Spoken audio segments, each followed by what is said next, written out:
Hoki mai ki te wā kāinga nei, kua puta ngā whakatūpato ki te iwi o te moana ātoi. Kua pāngia ngā kai mātaitai o te rohe e te tāoke.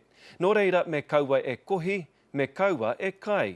Kua puta e nei whakaohiti ki te rohe whānui o te moana ātoi, mai i te whanga o tairua i te raki o whangamatā, ki te wahapu o te awa o whakatāne, kei a Heta Gardner ngā whakamahuki.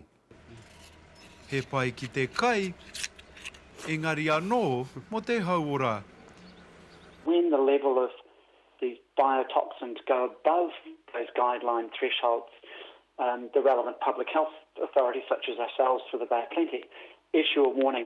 Kei te kitea ngā tohu nei huri noa i te waiariki, e whakatūpato ana i te marea mō ngā mōreareatanga o te kaituangi. I muri mai te māwiwitanga o ētahi kuri, i muri mai i te kaukau ki e nei wai, kei te aki ngā kaitiaki me aro ki ngā whakatūpatotanga. All the people around the Te Aroha region and that, and Naitarangi, they're all hardened coasters and been eating shellfish for a number of years. They're probably hardened to the fact, but we still cannot ignore that warning from the Ministry of Health. Engari, auare ake, neke atu i te ruarau ngā tāngata i tatu atu ki Maketu Inanahi, a he kohi kai moana te mahi. I reira anō te marea i te rānei, kaore tonu mo te aro mai.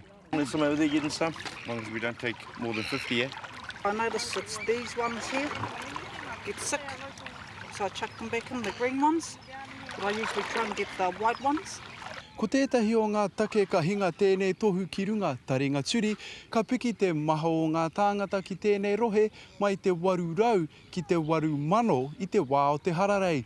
Nō reira, kāore ngā kaitiaki te kaha, te maha rānei ki te tiaki i te katoa. Aha koa ngā mōreareatanga, kāore anō tētahi tangata kia pāngia i te mate. Heta Gardner, Te Karere.